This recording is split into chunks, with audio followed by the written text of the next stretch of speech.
नमस्कार, आदाब, बहुत-बहुत स्वागत है आप सभी का। डीबी लाइव देख रहे हैं आप, मैं हूं आपके साथ बुशरा खानम फहद। कल प्रधानमंत्री नरेंद्र मोदी एक बार फिर से प्रधानमंत्री पद की शपथ लेने जा रहे हैं, लेकिन इस बार और पिछली बार में जमीन आसमान का फर्क है, क्योंकि इस बार absolute majority Bharatiya Janata party को नहीं मिली है। 240 पर सिमट गई है भारतीय जनता पार्टी नरेंद्र मोदी के नेतृत्व में। इसीलिए इस बार की सरकार बैसाखियों वाली सरकार है। इस बार की सरकार आप में नायडू, चंद्रबाबू नायडू और नीतीश कुमार, इनकी बैसाखियों के सहारे ही ये सरकार आगे चलने जा रही है। सवाल ये है कि एक ऐसा चेहरा जिसे कोalition गवर्नमेंट चलाने का कोई एक्सपीरियंस नहीं है, जिन्होंने जब वो सीएम रहे और 10 साल तक पीएम रहे, उन्होंने एब्सोल्यूट मेजॉरिटी एंजॉय की है, उन्हें सिर्फ हुक्म देने की आदत है, हुक्म लेने की आदत उनको नहीं रही है। क्या वो कोalition की गवर्नमेंट चला पाएंगे? क्या जो शर्तों की एक लंबी फहरिस्त रखी गई है जेडीयू की तरफ से और चंद्रबाबू नायडू की तरफ से, क्या उनको मान लिया जाएगा? खबर तो ये है कि दोनों की तरफ से ये कहा गया है कि उन्हें ईडी वाला मंत्रालय यानी कि फाइनेंस मिनिस्ट्री दी जाए। दोनों की तरफ से ये भी कहा गया है कि लोकसभा स्पीकर का पद भी उनको दिया जाए। ये भी कहा गया है कि स्पेशल राज्य का दर्जा जो है वो दोनों राज्यों को, आंध्र प्रदेश और बिहार को दिया जाए। और ये तमाम मांगे और इसके अलावा मांगों की एक लंबी चौड़ी फहरिस्त है जो दी गई है, और ये कहा गया है कि इन जो मांगे हैं इनको माना जाए और तभी आगे का जो एनडीए का जो स्वरूप है वो सही तरीके से बन पाएगा। वहीं इंडिया की अगर हम बात करते हैं तो जेडीयू के ही नेता केसी त्यागी की तरफ से यह कहा गया है कि इंडिया गठबंधन की तरफ से नीतीश कुमार को प्रधानमंत्री पद का ऑफर दिया गया है। तो एक तरफ तो वो स्ट्रगल कर रहे हैं कि उनको स्पेशल राज्य या फिर उनको जो फाइनेंस मिनिस्ट्री है वो उनको मिल जाए। दूसरी तरफ केसी त्यागी का यह कहना है कि इंडिया गठबंधन की तरफ से उनको ये ऑफर दिया गया है नीतीश कुमार को प्रधानमंत्री बनने का और स्पीकर पद भी देने का उनकी तरफ से ऑफर दिया गया है। अब इसमें कितनी सच्चाई है ये आगे जाके पता चलेगा, लेकिन इस तरह का ऑफर दिया गया है। महत्वपूर्ण बात यह है कि कल नरेंद्र मोदी शपथ लेने तो जा रहे हैं, लेकिन क्या ये सरकार आगे चल पाएगी? क्या ये सरकार आगे टिक पाएगी? क्योंकि जिस तरह की तानाशाही सरकार का रवैया हमने 10 साल तक देखा, क्या वो कोalition की गवर्नमेंट चला पाएंगे? खबर तो ये भी है कि अमित शाह नहीं चाहते हैं, ज्यादातर कोalition के जो साथी हैं वो नहीं चाहते हैं और बीजेपी के भी नेता नहीं चाहते हैं काफी सारे कि अमित शाह एक बार फिर से होम मिनिस्टर बने। और इसके साथ साथ हमने ये भी देखा कि अब तक एनडीए की संसदीय दल की बैठक बुलाई गई, दो बार मीटिंग हो चुकी है, लेकिन अभी तक भारतीय जनता पार्टी की संसदीय दल की बैठक नहीं बुलाई गई है। जो पोस्टर्स बैनर्स लगाए जा रहे हैं उसमें एनडीए का नाम है, लेकिन भारतीय जनता पार्टी का नाम नहीं है। तो देखिए आप कैसे अपनी ही पार्टी को नरेंद्र मोदी ने सत्ता के लिए साइडलाइन कर दिया है और इस पर भारी नाराजगी देखने के लिए मिल रही है। उत्तर प्रदेश से भी अहम खबर है। उत्तर प्रदेश में जो दो उप मुख्यमंत्री हैं वो योगी आदित्यनाथ ने जो बैठक बुलाई थी उसमें शामिल नहीं हुए। उनको ये कहा गया दिल्ली में बैठे बीजेपी के आला कमान ने कि वो अभी यूपी ना जाए और उन्हें दिल्ली में रुकने के लिए कहा गया है। तो पूरा खेल जो है वो ना सिर्फ एनडीए का बल्कि भारतीय जनता पार्टी का भी कैसे चल रहा है, इसी को आज हम समझेंगे। क्या कोalition की गवर्नमेंट चला पाएंगे नरेंद्र मोदी, ये एक बड़ा सवाल है, और अगर बन गई तो चल कितने दिन पाएगी, ये महत्वपूर्ण कुछ सवाल हैं हमारे पास, जिनका जवाब जानने के लिए आज मेरे साथ बहुत खास मेहमान मौजूद हैं जो कोalition गवर्नमेंट का हिस्सा रहे हैं, एनडीए का हिस्सा रहे हैं, फाइनेंस मिनिस्टर रहे हैं, विदेश मंत्री रहे हैं और बीजेपी के कद्दावर नेता रहे हैं। इस देश के कद्दावर नेता हैं। मैं बात कर रही हूं यशवंत सिन्हा जी की, जो इस वक्त मेरे साथ मौजूद है। स्क्रीन पर लेकर आइए उनको। यशवंत जी, बहुत बहुत स्वागत, आपका इस्तकबाल हमारे कार्यक्रम में, और बड़ी तादाद में दर्शक फिलहाल आपको देख रहे हैं। और आपसे मेरा सवाल कि कल एक बार फिर से नरेंद्र मोदी शपथ ग्रहण करने जा रहे हैं। आपसे मैं जानना चाहती हूं, आपने इतनी सारी कोalition की गवर्नमेंट न सिर्फ देखी है बल्कि उनका आप हिस्सा रहे हैं। उस एनडीए में, इस एनडीए में आप कितना फर्क देखते हैं? क्या बैसाखी पर ये सरकार चल पाएगी, वो भी एक ऐसे नेतृत्व में जिनको एब्सोल्यूट मेजॉरिटी की आदत हो, जिन्होंने तानाशाही के साथ सरकार चलाई हो, जिनको सिर्फ हुक्म देने की आदत हो और जी हुजूरी करवाने की आदत रही हो? देखिए, आपने एक बड़ा रोचक सवाल पूछा है और जिनका जिक्र आप कर रही हैं श्रीमान नरेंद्र मोदी जी, तो 12 साल गुजरात के चीफ मिनिस्टर रहे और 10 साल देश के प्रधानमंत्री रहे। और जैसा आपने ठीक ही कहा है कि इस दरमियान 22 साल में जो जो समय बीता, उसमें उन्होंने, चाहे वो गुजरात हो चाहे वो दिल्ली हो, ये एक दिन के लिए भी उन्होंने उन परिस्थितियों का सामना नहीं किया है जिन परिस्थितियों का सामना आज के दिन वो कर रहे हैं। अब मैंने टीवी स्क्रीन पर उनके बॉडी लैंग्वेज को देखा, और बॉडी लैंग्वेज को देखने से फिर उस दिन जो उन्होंने एनडीए के सांसदों की जो बैठक हुई उसमें जो उन्होंने तकरीर पेश करी, उससे तो ये लगा कि बहुत एडजस्ट करने की कोशिश कर रहे हैं। लेकिन मैं आज आपके चैनल से एक चेतावनी देना चाहता हूं कि उनको तनिक भी इस बात का इल्म नहीं है, एहसास नहीं है कि इस प्रकार की सरकार जो दो क्रचेस पर, दो बैसाखियों पर टिकी हो, उसको चलाने में कितनी कठिनाई आती है। लाल जी की सरकार में रहा, और कम से कम एक पद जो हमारा था वित्त मंत्री का, वो बहुत ही संवेदनशील पद था और मैंने झेला है। इसमें हमने दोनों थे उसके पार्ट, नीतीश कुमार भी थे और चंद्रबाबू नायडू थे। नीतीश कुमार जो थे वो सरकार के हिस्सा थे, चंद्रबाबू नायडू जो थे वो सरकार को बाहर से समर्थन दे रहे थे। लेकिन मैंने महसूस किया कि उनकी डिमांड जो थी वो एक दिन में खत्म होने वाली डिमांड्स नहीं होती हैं कि मुझे स्पीकर का पद दे दो, मुझे उप प्रधानमंत्री बना दो, मुझे ये दे दो विभाग और मुझे वो विभाग दे दो। बात यहाँ पर खत्म नहीं होगी। बात रोजमर्रे के बेसिस पर, ऑन ए डेली बेसिस वो डिमांड्स उनकी आएंगी कि आप हमारे लिए ये दीजिए, हमारे लिए ये कीजिए। दोनों एक एक प्रदेश के मुख्यमंत्री हैं। प्रदेश का डिमांड होता है, खास करके फाइनेंशियल इश्यूज पर उनकी डिमांड आएगी। वो डिमांड करेंगे कि उनको विशेष दर्जा ही नहीं, विशेष उनकी सहायता की जाए। विशेष सहायता आप उनकी करेंगे तो सिमिलरली प्लेस जो स्टेट्स है उनको कैसे आप डिनाई कर सकते हैं। तो एक बड़ा भारी पिटारा खुल जाएगा। और इसके अलावा क्या होता है, जो मैं फिर अपने अनुभव के आधार पर आपको बताना चाहूंगा, कि ये तो इनके नेता हो गए नीतीश कुमार और चंद्रबाबू नायडू। इनके जो सांसद हैं, वो सांसद नित्य प्रतिदिन के आधार पर दबाव बनाते हैं मंत्रियों के ऊपर।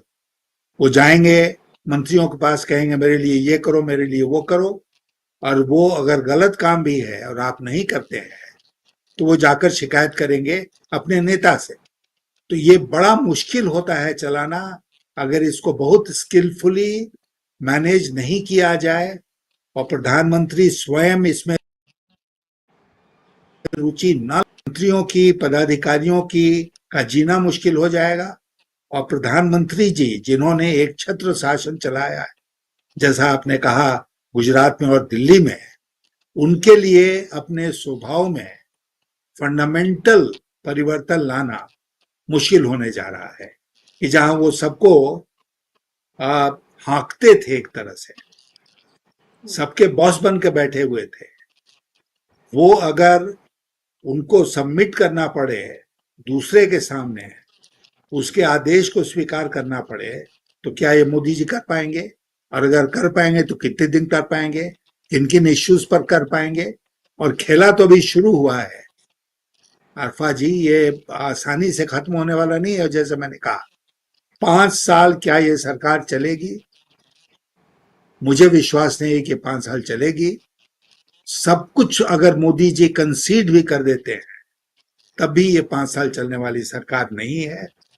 और जैसा कि आपने बताया कि नीतीश कुमार के सिपह सलार कह रहे हैं कि इंडी गठबंधन की तरफ से उनको प्रधानमंत्री पद का ऑफर आया था, तो वो प्रधानमंत्री क्यों नहीं बनना चाहेंगे किसी दिन? और वो बनेंगे तो चंद्रबाबू नायडू क्या करेंगे? वो भी प्रधानमंत्री बनना चाहेंगे। तो हो सकता है कि देश दो दो प्रधानमंत्री देखे, जो आज तक नहीं हुआ है। जी। लेकिन अगर ये मांग की जा रही है दोनों की तरफ से, जेडीयू की तरफ से और टीडीपी की तरफ से, कि फाइनेंस मिनिस्ट्री उनको दी जाए, ईडी वाला मंत्रालय उनको दिया जाए और लोकसभा स्पीकर का पद भी उनको दिया जाए, यानी कि वो पूरा कंट्रोल जो है वो अपने हाथ में रखना चाहते हैं, क्योंकि छाछ का जला जो है, दूध का जला जो है वो छाछ भी फूक फूक कर पीता है। उन्होंने देखा है कि चंद्रबाबू नायडू के साथ क्या हुआ था, वो कैसे रोए थे, जेल तक जा चुके हैं चंद्रबाबू नायडू ईडी की इस पूरी कार्रवाई में। हमने देखा है कि जेडीयू के साथ क्या हुआ है। तो ये जो मांग की जा रही है, क्या आपको लगता है कि नरेंद्र मोदी और अमित शाह जैसे नेता उनकी इन मांगों को मानेंगे? और अगर उनकी इन मांगों को नहीं माना जाता है तो फिर आगे की तस्वीर को आप कैसे देख रहे हैं? हम लोग जब सरकार बना रहे थे, वाजपेयी जी वाली, तो उस समय जयललिता हम लोगों के की कोएलिशन पार्टनर थी, अन्ना डीएमके। और मैं आज आपको बताना चाहता हूं कि मैं 99 का चुनाव हुआ, सरकार वापस आई, उस समय उनकी तरफ से ये डिमांड आया कि वित्त मंत्रालय, डिपार्टमेंट ऑफ रेवेन्यू, जिसमें ईडी वगैरह सब आते हैं, ये उनको दे दिया जाए और बिल्कुल इंडिपेंडेंट ऑफ फाइनेंस मिनिस्ट्री इसको किया जाए।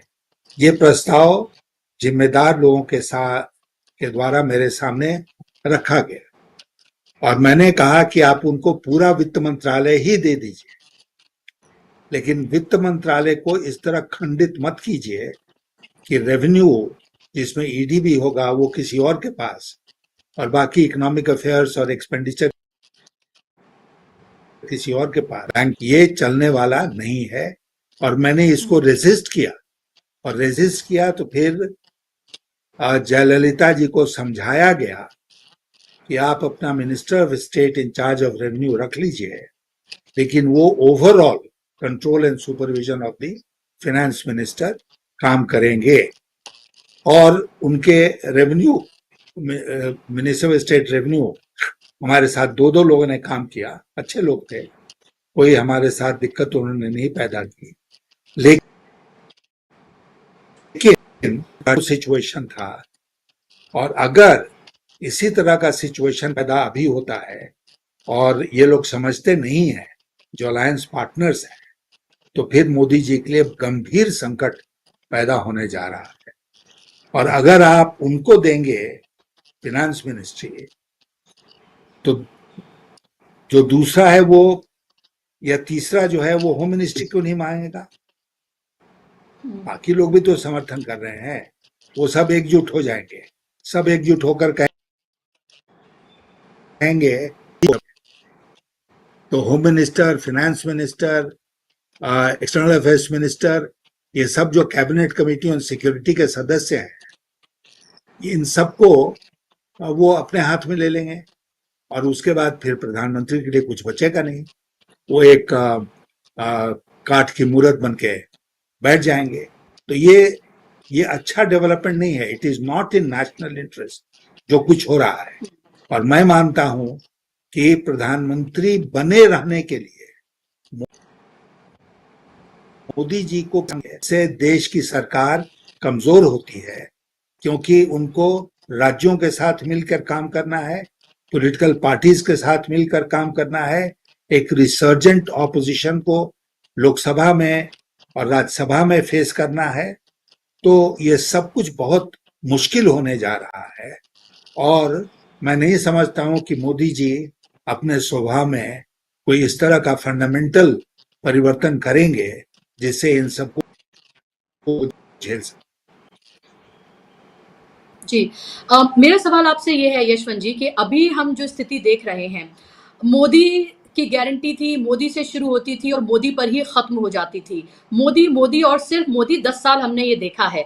लेकिन रिजल्ट आने के बाद से ही मोदी कैसे एनडीए हो गया, वो भी हम देख रहे हैं। अब वो एनडीए से शुरू हो रहे हैं और एनडीए पर ही खत्म हो रहे हैं। सिर्फ एनडीए की ही बात वो कर रहे हैं। हमने कुछ पोस्टर्स भी देखे जहां पर बीजेपी नहीं है, उस पोस्टर में नरेंद्र मोदी का वहां पर चेहरा है और उसके साथ साथ वहां एनडीए है, यानी कि भारतीय जनता पार्टी को पूरी तरीके से अभी साइडलाइन एक तरह से कर दिया गया है, क्योंकि उनको लग रहा है कि अभी अगर उनको सरकार बनानी है, तीसरी बार अगर प्रधानमंत्री बने रहना है, तो सिर्फ एनडीए की ही माला उन्हें जपनी होगी और सिर्फ एनडीए की ही बात करनी होगी। अपने आप को पूरी तरीके से उन्हें साइडलाइन करना होगा।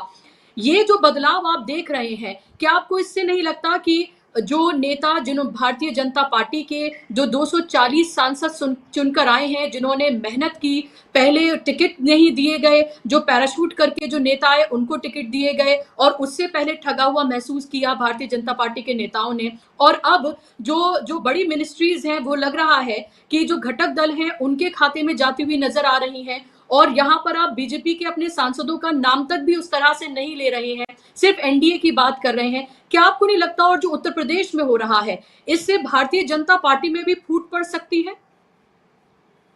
बिल्कुल पड़ सकती है। मैं इसको कतई रूल आउट नहीं करूंगा। देखिए, एक तो बात आप मेंशन करना भूल गई कि इन्होंने जी भाजपा विधायक दल की बैठक ही नहीं की। जी। भारतीय जनता पार्टी संसदीय दल की बैठक नहीं हुई और एनडीए की माला ये जप रहे थे। पहले अपनी माला जपते थे, मोदी मोदी मोदी। हम्म। अब वो उस समय भी भाजपा नहीं थी, आज के दिन भी भाजपा नहीं है और एनडीए है। कल का भाषण उनका जो था उसमें केवल वो एनडीए ऐसा लग रहा था जैसे कि उन्होंने ही एनडीए पैदा किया, उन्होंने ही एनडीए को चलाया आज तक। और मैं देख रहा हूं कि गोदी मीडिया इस बात का जिक्र कर रही है कि कैसे उनको एक लंबा अनुभव है एनडीए चलाने का। मैं तो 6 साल अटी में था और मुझे एक दिन भी ऐसा याद नहीं पड़ता है जिस दिन मोदी जी किसी भी महत्वपूर्ण फैसले में बैठे हों जो सरकार लेने जा रही है। लेकिन खैर छोड़िए उन बातों को।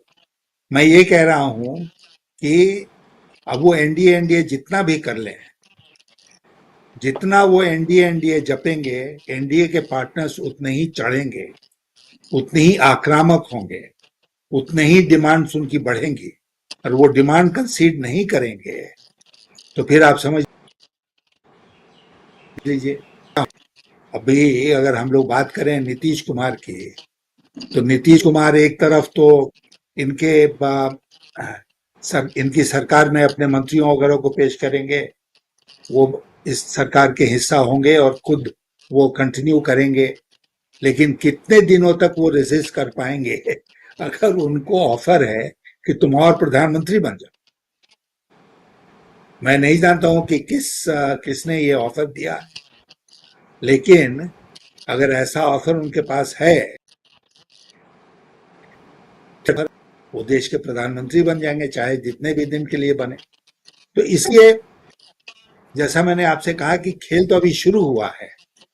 कल शपथ ग्रहण भी हो जाए, मंत्रिपरिषद भी बन जाए, पोर्टफोलियोज का बंटवारा भी 1-2 दिन में हो जाए, 3 दिन में हो जाए, लेकिन ये चलने वाली सरकार नहीं बनेगी और चलने वाले प्रधानमंत्री नहीं बनेंगे और बैसाखियों पर आधारित सरकार कभी भी लुढ़क सकती है।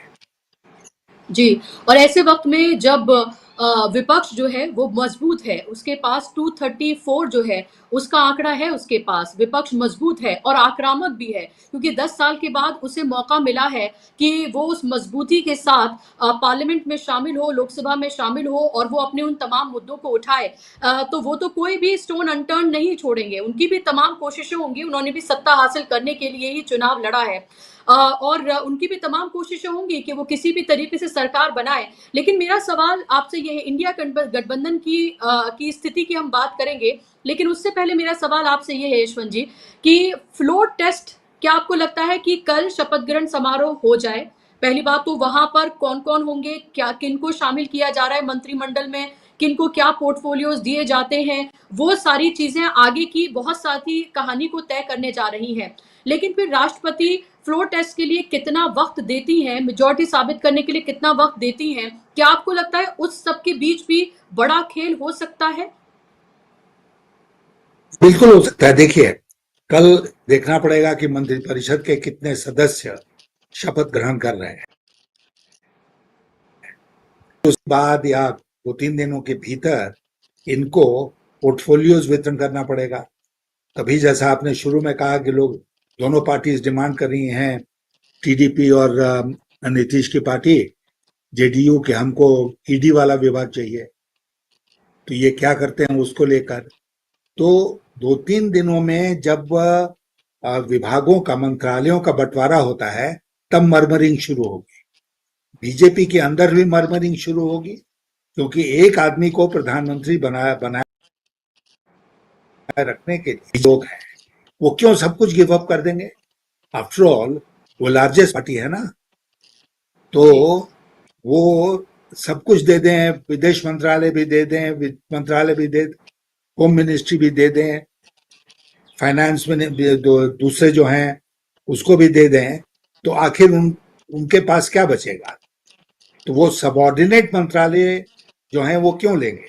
तो बीजेपी के अंदर, और ये बात जैसे आप और हम महसूस कर रहे हैं, वैसे बीजेपी के लोग भी महसूस कर रहे हैं। तो इसलिए कमजोर के ऊपर आक्रमण करना ज्यादा आसान होता है।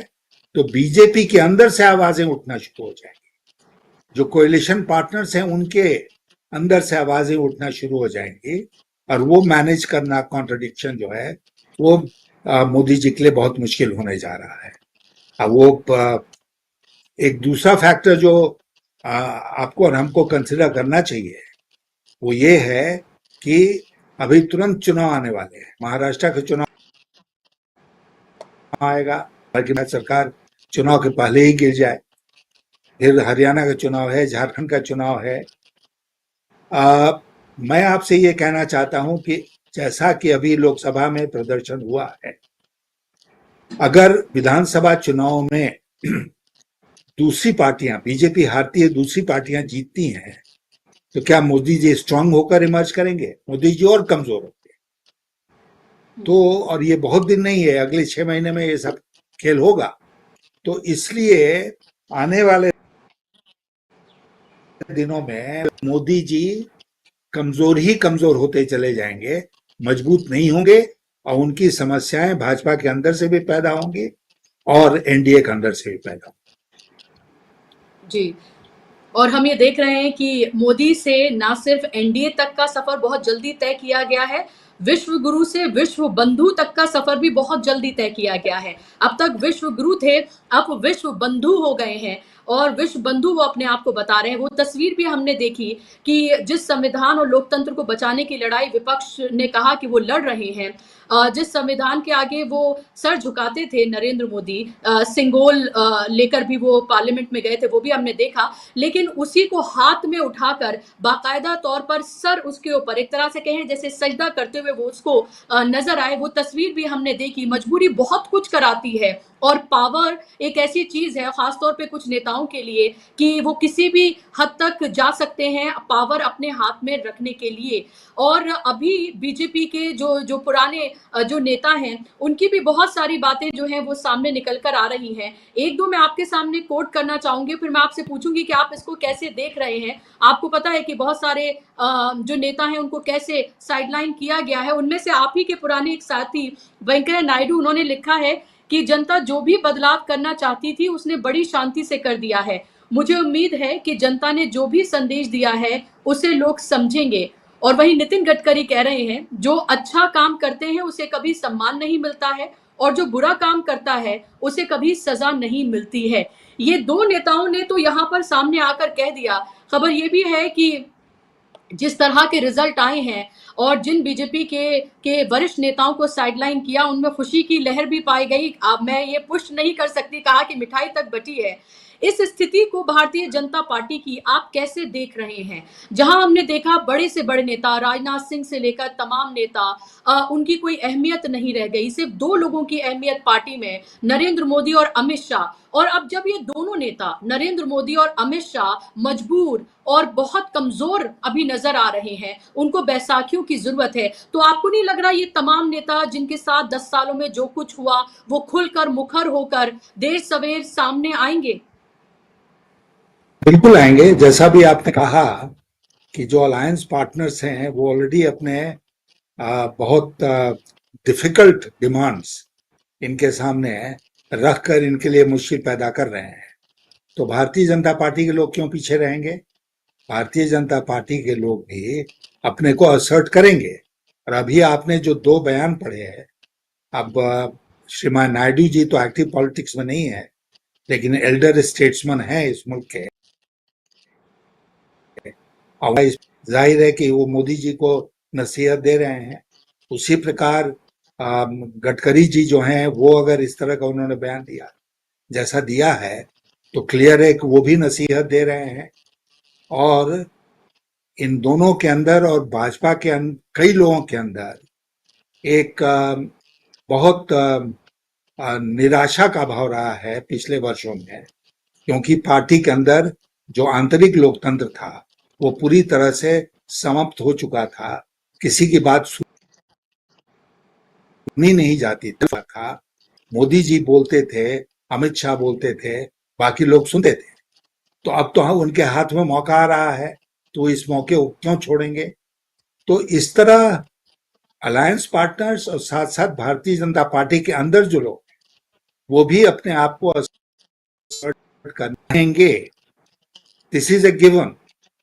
ये कोई काल्पनिक बात आप हम नहीं कर रहे हैं। This is going to be the reality. इसकी शुरुआत हो चुकी है। और उत्तर प्रदेश के जो नतीजे आए हैं, उत्तर प्रदेश में आप क्या समझ 2000 राज चलेगा? खलबली वहां नहीं मचेगी आंतरिक, वो भी वहां पर भी मचेगी। तो कुल मिला जुला कर भारतीय जनता पार्टी की स्थिति में बहुत परिवर्तन होने वाला है। और जो लोग दबकर तब बैठे हुए थे, कुचले हुए थे, उनको डिसरिगार्ड किया जा रहा था पूरी तरह से, उनको असर्ट करने का टाइम आ गया। जी, आपने कहा कि आप जब एनडीए का आप हिस्सा रहे तब चंद्रबाबू नायडू भी थे और नीतीश कुमार भी थे। मैं आपसे जानना चाहती हूँ दर्शकों की समझ के लिए कि आप इन नेताओं को किस तरह से आंकते और देखते हैं? अगर ये एनडीए का नरेंद्र मोदी वाली एनडीए का अगर ये हिस्सा होने जा रहे हैं, तो क्या आपको लगता है कि नाकू चने चबवा देंगे ये? क्या आपको लगता है कि ये सरकार डेली वेजेस की सरकार होने जा रही है कि आज शुक्र मनाएंगे कि आज चलिए सुकून से ये दिन निकल गया, अगले दिन फिर देखेंगे कोई कहीं नई डिमांड की कोई लिस्ट उनके सामने ना आ जाए? क्या आपको लगता है कि हर रोज एक नया चैलेंज होने जा रहा है जब तक भी ये सरकार चलती है? होने जा रहा है जैसा आपने कहा। और मैं व्यक्तिगत अनुभव के आधार पर आपसे कहना चाहूंगा कि लगातार जो सरकार के मंत्री हैं और स्वयं प्रधानमंत्री हैं, वो लगातार दबाव में रहेंगे इन नेताओं के और इनके सांसदों के, इनके पार्टी के लोगों के, जो कि दिल्ली का चक्कर लगाएंगे, अपने वेस्टेड इंटरेस्ट को सर्व करना चाहेंगे, मंत्रियों के ऊपर दबाव बनाएंगे। अटल जी के टाइम में क्या होता था कि कुछ दबाव तो हम लोग, और कुछ दबाव अगर नहीं झेल पाते थे तो फिर हम लोग जाते थे प्रधानमंत्री के पास, उनको बताते थे कि साहब इस तरह का डिमांड है, इसको नहीं माना जा सकता है। और अटल जी हम लोगों का साथ देते थे और फिर चंद्रबाबू नायडू जैसे लोगों को समझाते थे कि भाई इसको आप बियॉन्ड ए पॉइंट आप इसको प्रेस मत करो, क्योंकि ये नहीं हो सकता है। और सरकार, देखिए सरकार में सबका वेस्टेड इंटरेस्ट होता है, केवल भारतीय जनता पार्टी का नहीं होगा ना, चंद्रबाबू नायडू का भी होगा। कल दिल्ली में अगर कोई फ्रेंडली तो उनके लिए भी दिक्कत बहुत बनेगी। तो वो भी चाहेंगे कि सरकार बनी रहे लेकिन मेरे कहने पर चले। और भारत सरकार का ये और इनके मंत्रियों का ये एफर्ट होना चाहिए कि भाई जहां तक हम अकोमोडेट कर सकते हैं वहां तक करेंगे, लेकिन बियॉन्ड द पॉइंट आपको अकोमोडेट नहीं करेंगे। That fine balance will have to be established, और वो एक ही आदमी कर सकता है, that is the prime minister of India. अब मोदी जी को इसका कोई अनुभव नहीं है, क्योंकि दबाव बनाने की राजनीति तो वो स्वयं। जी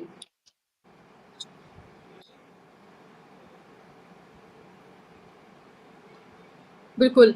और मेरा मेरा सवाल आपसे ये, थोड़ा आपका सिग्नल बीच में टूट गया है यशवंत सिन्हा जी। मेरा, अगर आप मुझे सुन पा रहे हैं जी। हाँ, मैं सुन पा जी रहा। जी, जी। तो मेरा सवाल आपसे ये है कि एक ऐसी 10 साल में नरेंद्र मोदी की छवि बनी जिसमें उन्होंने कहा कि उनको कहा गया कि हिंदू हृदय सम्राट हैं। उन्होंने तो ये भी कहा कि वो बायोलॉजिकली भी बॉर्न नहीं हैं, विष्णु के अवतार हैं, विश्व गुरु हैं, वो इंसानों की नहीं देवताओं के भी नेता हैं। वो तमाम चीज़ें उनके लिए कही गईं। वहीं दूसरी तरफ अब जब वो मजबूर प्रधानमंत्री बनने जा रहे हैं, तो उनके साथ 2 ऐसे अलाय पार्टनर हैं, जेडीयू और टीडीपी, और खासतौर पे मैं टीडीपी की बात करूं। टीडीपी ने ये साफ तौर पर कह दिया है कि 4% जो मुसलमानों को आरक्षण की उन्होंने बात कही थी, वो उस पर कायम है और वो उसको सोशल जस्टिस का नाम दे रहे हैं। 1 लाख रुपए हाजियों को दिए जाएंगे। उन्होंने कहा जो मौजिनों को जो पैसे दिए जाते थे मंथली, वो दिए जाएंगे। वहीं जेडीयू का कहना है कि यूसीसी और अग्निवीर जैसी योजनाओं को पुनर्विचार करने के लिए कहा गया है, और ये भी कहा गया है कि जो सांप्रदायिक सियासत होती रही, जो हिंदू मुसलमान जो किया जाता रहा, उसको बर्दाश्त नहीं किया जाएगा और उसको वो सपोर्ट नहीं करेंगे। ऐसे में तो फिर नरेंद्र मोदी की पूरी ब्रांड ही फेल हो गई। पूरी की पूरी ब्रांड ही ठंडे बस्ते में चली जाएगी। आखिर वो करेंगे तो फिर करेंगे क्या? क्योंकि उनको तो सिर्फ यही करना आता है, इसके अलावा तो उन्हें कुछ और करना ही नहीं आता है, और हमें बहुत दूर जाने की जरूरत नहीं है। पूरा इलेक्शन कैंपेन ही अगर हम उठा के देख लें, तो कैसे वो माँ से शुरू होकर माँ पे खत्म हो गया। वो पूरा कैंपेन मुसलमानों को कैसे देश का दुश्मन की तरह उन्होंने पेश किया, किस तरह की तमाम सांप्रदायिक बातें उन्होंने कही, वो कार्ड उनका इस बार चला नहीं। तो ये जो टीडीपी और जेडीयू जिस तरह की विचारधारा के लिहाज से भी जो मुश्किलें उनके लिए पैदा कर रहे हैं, आपको नहीं लगता कि ये पूरा का पूरा मोदी ब्रांड जो है वो भरभरा के गिर जाएगा? फिर जो उनके सपोर्टर हैं, जिस वजह से उनको सपोर्ट करते हैं, वो क्या करेंगे फिर?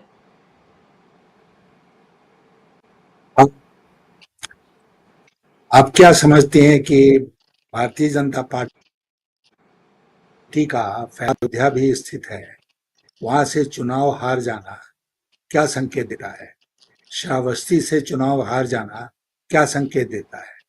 ये संकेत देता है कि आप कितना भी, या आप कितनी भी कोशिश कर लो, इस मुल्क की जनता कम्युनल पॉलिटिक्स को स्वीकार नहीं करेगी। और मोदी जी के लिए एक बहुत बड़ा ये लेसन है इस चुनाव का, और इसीलिए उन्होंने चुनाव के अपना भी अनाप शनाप बोला हो, और बहुत अनाप शनाप बोला, as if there was no tomorrow. लेकिन अब उनको बात समझ में आ रही है कि वो बात चलने वाली नहीं है। भारत जो हमारा आपका देश है, मुल्क है, उसका एक स्वभाव है, और वो स्वभाव जो है वो एक्सेस को बर्दाश्त नहीं करता है। मोदी जी एक्सेस की सारी सीमाएं क्रॉस कर गए, और इसीलिए आज उनका ये हश्र हुआ है। मैं तो मानता था चुनाव के पहले, मेरा अपना आकलन था कि गलत हो गई मेरी भविष्यवाणी इस सेंस में कि इनको 240 सीटें आ गई। लेकिन कहीं कहीं अगर कांग्रेस पार्टी ने गड़बड़ नहीं किया होता तो शायद इनको उतनी ही सीटें आती और इनकी सरकार नहीं बनती। मोदी जी के लिए एक और बात है कि उनको सरकार में बने रहना जरूरी है, क्योंकि वो जानते हैं कि जिस दिन वो सरकार के बाहर जाए, उस दिन तरह तरह की इंक्वायरीज होना शुरू हो। इसलिए मोदी जी कितना भी झुकना होगा अलाइज के सामने वो झुक जाएंगे, बीजेपी के मेंबर्स के सामने झुकना होगा वो झुक जाएंगे, बट किसी तरह कोशिश में लगे रहेंगे कि प्रधानमंत्री का पद उनके हाथ से नहीं जाए। लेकिन आने वाले दिनों में ऐसा भी संभव हो सकता है कि प्रधानमंत्री का पद उनको छोड़ना पड़े, क्योंकि बीजेपी में भी विद्रोह की स्थिति हो जाएगी, अलाइज में भी विद्रोह की स्थिति हो जाएगी और एक आक्रामक विपक्ष जो है वो पार्लियामेंट में उनकी जिंदगी को मुश्किल करना है। मैं देता हूं उसका। राहुल गांधी ने जी। कहा है कि उनको चाहिए ज्वाइंट पार्लियामेंट्री कमेटी, ये जो स्कैम हुआ है मार्केट का उसके लिए। मैंने कहीं और कहा था कि joint parliamentary committee electoral bonds के स्कैम को भी देखने के लिए बननी चाहिए। अब मान लीजिए कि एक आक्रामक विपक्ष, एन अग्रेसिव ऑपोजिशन, ये डिमांड लेकर आता है पार्लियामेंट के भीतर कि आप जेपीसी बनाइए, तो क्या करेंगे मोदी जी? उनको बनाना पड़ेगा। जितनी जेपीसी बनी है इस मुल्क में वो सरकार के द्वारा गठित की गई हैं। सरकारी पक्षी उसको लेकर आता है प्रस्ताव लोकसभा राज्य, जो उसके टर्म्स ऑफ रेफरेंस होते हैं वो तैयार होते हैं विपक्ष के साथ बातचीत करके। तो ये क्या करेंगे? ये कहेंगे कि हम नहीं जेपीसी नहीं बनाएंगे। संसद एक दिन भी नहीं चल पाएगी अगर वो कहें कि हम जेपीसी नहीं बनाएंगे, क्योंकि विपक्ष इसको स्वीकार करने वाला नहीं है। और इनके जो वैशाखी आज बने हुए हैं वो कब इनको धोखा दे देंगे ये भी कहना बड़ा मुश्किल है। तो इसलिए इस सरकार के सामने almost on A daily basis चुनौती होगी, पार्लियामेंट सेशन में हो या पार्लियामेंट सेशन में नहीं हो। और वो चुनौती भाजपा के अंदर से होगी, पार्टनर्स की तरफ से होगी, वो चुनाव की तरफ से होगी। जी। और इस स्थिति को आप कैसे देखते हैं कि अभी जिस तरह का परफॉर्मेंस उत्तर प्रदेश में रहा भारतीय जनता पार्टी का, 43 सीटें जो हैं वो गठबंधन के पास गई हैं, अयोध्या जैसी सीट और उसके आसपास की तमाम सीट हुई हैं, जैसे तैसे करके प्रधानमंत्री अपनी सीट बचा पाए हैं। शुरू के राउंड में तो पीछे ही चल रहे थे और ये इतिहास भी उन्हीं के नाम हो गया कि अब तक के सबसे कम मार्जिन से जीतने वाले सिटिंग पीएम भी वो बन गए हैं। इससे कम मार्जिन से आज तक कोई पीएम नहीं जीता। अगर कोई मजबूत चेहरा वहां पर उतार दिया गया होता और 4, 5, 8, 10 रैलियां और रोड शोज कर दिए गए होते तो प्रधानमंत्री को अपनी सीट बचाना मुश्किल हो जाता और फिर तो खैर कुछ और ही सिनेरियो होता, हम कुछ और ही बात कर रहे होते इस वक्त।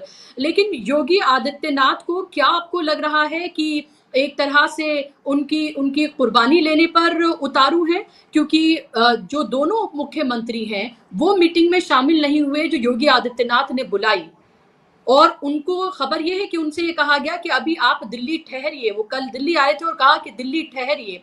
और लगातार जहां जहां परफॉर्मेंस अच्छा नहीं रहा है वहां मोदी की पहले गारंटी थी, मोदी ने चुनाव लड़ा था, सब कुछ मोदी का था, लेकिन अब जो राज्य के चेहरे हैं उन पर ठीकरा फोड़ा जा रहा है। योगी आदित्यनाथ जैसे चेहरे की क्या बलि ली जा सकती है? जिस तरह की बात केजरीवाल ने कही थी, क्या ऐसा मुमकिन है? क्या आपको लगता है कि बड़ी उठापटक उत्तर प्रदेश में मुमकिन है? और ये दो चेहरों को जो दिल्ली रोका गया है, इसका क्या मैसेज आपको लगता है देने की कोशिश है? देखिए, आज के दिन मोदी और अमित शाह की जोड़ी को ये ताकत नहीं है कि वो योगी आदित्यनाथ की बलि ले लें। जो कुछ यूपी में हुआ है सब उसके लिए जिम्मेदार हैं। अकेले चीफ मिनिस्टर को इसके लिए जिम्मेदार ठहराना सही नहीं होगा। मैंने रिपोर्ट्स देखी हैं जिसमें कहा गया है कि योगी आदित्यनाथ की इन्होंने नहीं चलने दी, जहां तक टिकटों के बंटवारे का सवाल था, और अपनी चलाई उसमें, और उसमें से बहुत से लोग हार गए। तो इसलिए अगर ये ठीकरा फोड़ने की कोशिश करेंगे आदित्यनाथ के ऊपर, तो जाहिर है कि आदित्यनाथ बगावत करेंगे। और अगर आदित्यनाथ बगावत करेंगे तो फिर उसके मैं भविष्यवाणी करने में कोई संकोच नहीं करूंगा, तब भारतीय जनता पार्टी टूट जाएगी।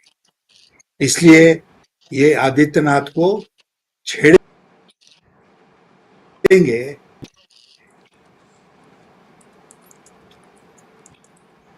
जी।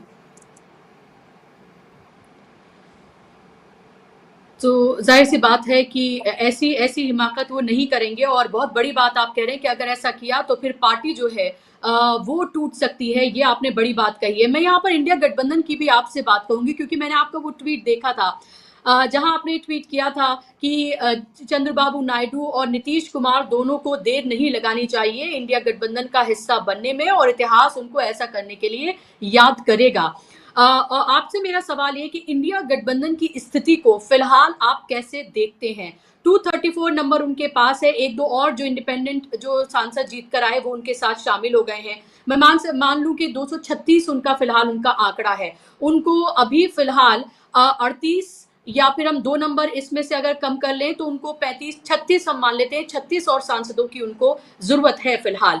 अभी के इंडिया गठबंधन की स्थिति को आप कैसे देख रहे हैं? क्या आपको लग रहा है इंडिया गठबंधन वेट एंड वॉच की पॉलिसी अपना रहा है और ठंडा करके खाना चाहता है, या आपको लगता है कि टीएमसी जैसे ममता बनर्जी जैसे अग्रेसिव लीडर्स जो ये चाहते हैं कि तमाम तरह की कोशिशें होनी चाहिए सरकार बनाने के लिए? ममता बनर्जी की तरफ से, टीएमसी की तरफ से ये भी कहा गया है कि बहुत सारे सांसद भारतीय जनता पार्टी के और विधायक जो है वो उनके संपर्क में हैं, जो जीत कर आए हैं ज्वाइन करने के लिए उनको। और इसी तरह की बात महाराष्ट्र से भी आ रही है। उद्धव ठाकरे ग्रुप से कहा गया है कि शिंदे ग्रुप के जो सांसद हैं वो उनके संपर्क में हैं, तो ये नंबर भी टूटकर उधर जा सकते हैं। तो अभी इंडिया गठबंधन की स्थिति को और उनकी स्ट्रैटेजी को आप कैसे देखते हैं?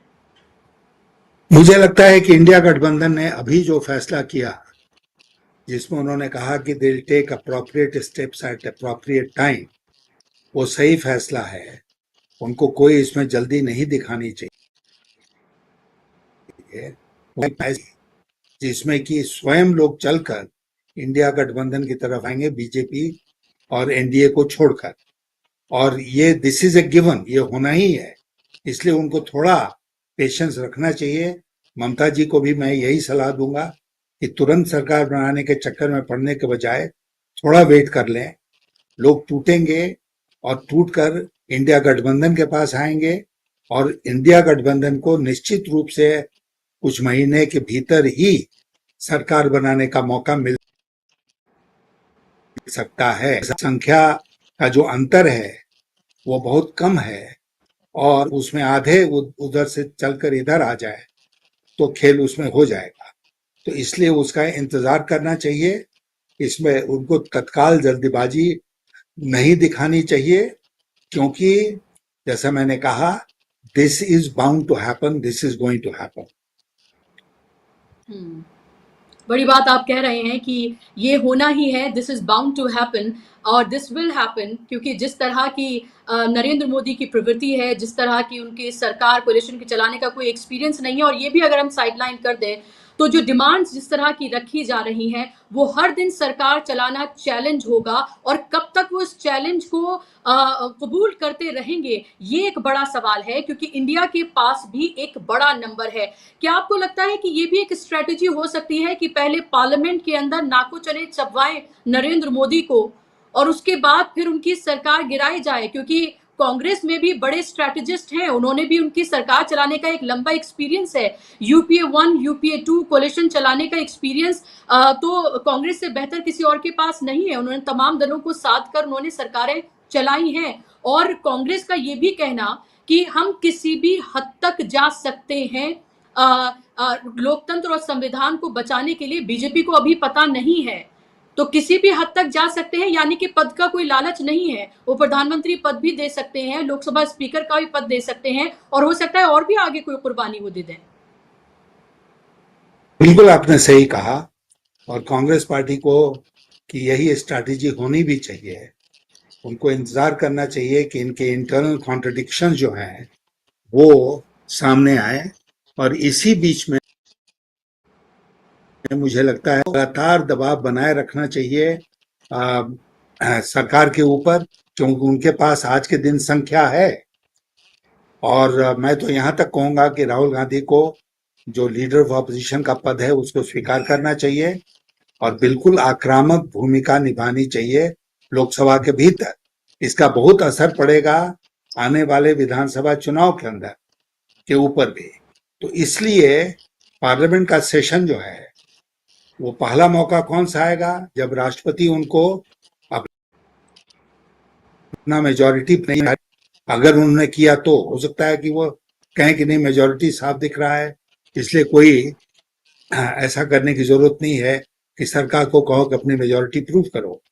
लेकिन मेजॉरिटी तो सरकार को प्रूव करना ही पड़ेगा हर कदम पर। तो इसलिए उनको तरह तरह के वित्तीय लेजिस्लेशंस आएंगे, जहां पर अगर वो वोट में हार जाते हैं तो उसका नो कॉन्फिडेंस मोशन के बराबर ही महत्व होता है। तो इसलिए मौका तो बहुत मिलेगा पार्लियामेंट के भीतर ऑपोजिशन का। ये कर्तव्य बनता है कि वो मौके का पूरा पूरा फायदा उठाएं, और मुझे पूरा विश्वास है कांग्रेस पार्टी और उनके सहयोगी दल ये करेंगे। नंबर्स का जो गेम है उसके बारे में मैं ये कहना चाहूंगा आपसे कि अक्सर ये होता है कि बेल बजा लोकसभा के भीतर कि सब लोग जो बाहर बैठे हैं, सेंट्रल हॉल में बैठे हैं, वो सब अंदर आए।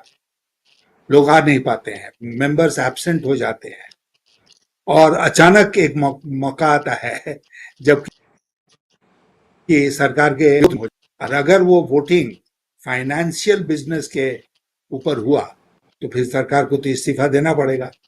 तो एकदम इस तरह का बैलेंसिंग एक्ट करके चलना पड़ेगा, given the small difference in numbers between the opposition and the ruling alliance, कि इनके मेंबर्स एब्सेंट हो गए जानबूझकर या अदरवाइज, तो सरकार गिरने की पूरी गुंजाइश रहेगी। इसलिए फ्लोर मैनेजमेंट जिसको कहते हैं वो बहुत इम्पोर्टेंट हो जाता है। बहुत अनुभव है और मुझे लगता है कि वो इसका पूरा पूरा लाभ उठाएंगे। जी, तो बहुत बहुत तकनीकी लेकिन बहुत महत्वपूर्ण बातें आपने कही हैं कि मौके एक नहीं बल्कि हम कह सकते हैं कि हज़ारों जो हैं वो आने जा रहे हैं फिलहाल इंडिया गठबंधन के सामने, और उनके लिए कोई मुश्किल नहीं होगा सरकार बनाना, कि वो कैसे सरकार वो आगे बना सकते हैं। उनके पास ऐसे बहुत सारे मौके आने जा रहे हैं, और ये प्रेशर राहुल गांधी पर है कि Rahul Gandhi leader of opposition बने, और मुझे लग रहा है कि वो शायद उसको कबूल कर लेंगे, क्योंकि जिस तरह का प्रेशर अभी उनके ऊपर है। और अभी शायद संसदीय दल की बैठक भी चल रही है कांग्रेस की, जहां पर संसदीय दल का नेता चुना जाना है और लीडर ऑफ अपोजिशन को लेकर भी फैसला होना है, जिसका ये फैसला जो है वो कर दिया जाएगा। आखिरी एक दो सवाल में आपसे, मैंने आपका बहुत वक्त ले लिया यशवंत जी, मेरा आपसे सवाल कि अभी अभी जो हम पूरी सिचुएशन राजनीतिक देख रहे हैं, आपको लगता है कि क्या अभी प्रायोरिटी कांग्रेस की, इंडिया गठबंधन की आने वाले विधानसभा चुनाव भी है, कि कैसे ज्यादा से ज्यादा राज्य अपने पास लिए जाएं? ये जो स्थिति है, उनको लगता है कि ये तो फिर भी हम देर सवेर इसको मैनेज या कंट्रोल कर लेंगे। अभी वो चाहते हैं कि महाराष्ट्र, हरियाणा, झारखंड के जो आने वाले चुनाव हैं, उसमें उसमें वो परफॉर्मेंस दें और वहां पर अपनी सरकारें बनाएं, और प्रायोरिटी अभी उनकी वो भी है। और महाराष्ट्र में तो लग रहा है स्थिति ऐसी बन रही है कि चुनाव होने से पहले भी सरकार गिर सकती है। बिल्कुल सही कहा आपने। और जैसा हम लोग पहले डिस्कस कर रहे थे कि अगर इन 3 राज्यों में, और तीनों राज्यों में, झारखंड में तो ऑलरेडी कांग्रेस और जेएमएम की सरकार है और सहयोगी दलों की, बीजेपी वहां शासन में नहीं है। महाराष्ट्र का कभी पक सकता है, हरियाणा की भी यही स्थिति है। लोकसभा के जो रिजल्ट हैं हरियाणा में वो भी एनकरेजिंग है। तो इन तीनों स्टेट्स में अगर बढ़िया से विपक्ष अपनी रणनीति बनाए तो तीनों स्टेट जो हैं वो भारतीय जनता पार्टी और उनके सहयोगी दल हार सकते हैं। और ये तीनों अगर वो हारते हैं तो केंद्र की सरकार और कमजोर हो, और केंद्र की सरकार और कमजोर होगी तो पार्लियामेंट में उनका परफॉर्मेंस जो है वो उतना अच्छा नहीं होगा, और वो कांस्टेंट दबाव में काम करेंगे। उनके सहयोगी दलों से आएगा जो ज्यादा आक्रामक हो जाएंगे, और विपक्षी दलों से भी आएगा जो संसद में और संसद के बाहर डेली बेसिस पर उनके लिए समस्या खड़ा कर सकते हैं। तो ये सारा कुछ निर्भर करता है कि विपक्ष कैसे अपनी रणनीति बनाता है। मेरी सलाह उनको ये होगी कि वो पार्लियामेंट में भी लड़ें, सड़क पर भी लड़ें, और एक दिन भी ऐसा नहीं जाने दें कि कोई महत्वपूर्ण मुद्दा देश के सामने आए और वो उसको हाथ से निकलने दें। उसको उनको और सरकार के लिए उनको समस्या खड़ी करनी चाहिए। ऐसा उनको करना चाहिए, ये बहुत जरूरी होगा आने वाले। जी, बिल्कुल। और ये बहुत ज़रूरी होगा, और मुझे लगता है कि शायद वो जो गोल्डन अपॉर्च्युनिटी उन्हें मिली है, वो ये अपने हाथ से जाने नहीं देंगे।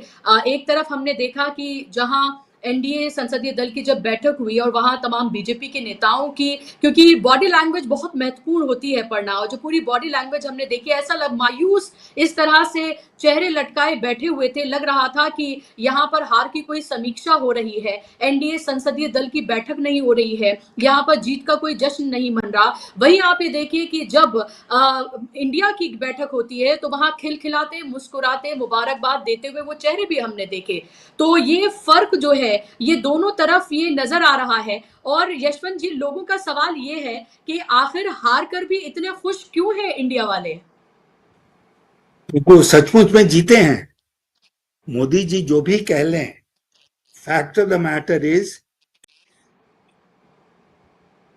कि इंडिया गठबंधन को इंडिया गठबंधन जीता है। 4 का नारा इंडिया गठबंधन नहीं दिया था ना, मोदी जी ने दिया था। 370 पार बहुत एवोकेटिव नारा।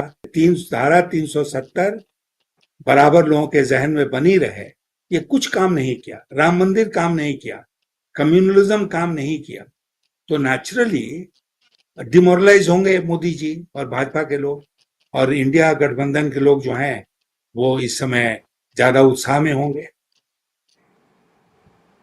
जी बिल्कुल, बहुत-बहुत शुक्रिया यशवंत जी, आपने बहुत बेबाकी से तमाम सवालों के जवाब दिए, बहुत सारे टेक्निकल पॉइंट भी आपसे मैंने आज समझे और दर्शकों ने भी समझे होंगे। और शपथ ग्रहण समारोह हो जाए, उसके बाद की क्या स्थिति बनती है, किस तरह की तस्वीर उभरती है, उस पर नज़र मेरी जितनी रहेगी, मुझे लगता है उससे ज़्यादा आपकी रहेगी, क्योंकि आप तो सरकारों का हिस्सा रहे हैं, महत्वपूर्ण मंत्रालय आपने देखे हैं और उन्हीं मंत्रालयों पे अभी नज़र है जेडीयू और टीडीपी की। और देखना ये होगा कि नरेंद्र मोदी और अमित शाह जैसे चेहरे जो हैं, वो क्या वाकई में अपने हाथ से वो तमाम महत्वपूर्ण मंत्रालय जाने देना चाहते हैं, क्योंकि जेपी नड्डा के साथ मीटिंग में तो फैसला ये हुआ है कि विदेश मंत्रालय, रक्षा मंत्रालय, होम मिनिस्ट्री और फाइनेंस मिनिस्ट्री, ये बीजेपी अपने हाथ से किसी कीमत पर भी नहीं जाने देना चाहती है। और अगर अभी ये लग रहा है कि इतनी मजबूर अगर बीजेपी नजर आ रही है, तो जेडीयू और टीडीपी और तमाम और सहयोगी दल हैं, उनकी भी कोशिश होगी कि यही जो महत्वपूर्ण मंत्रालय हैं, उनमें से कुछ तो कम से कम उनके पास भी आए।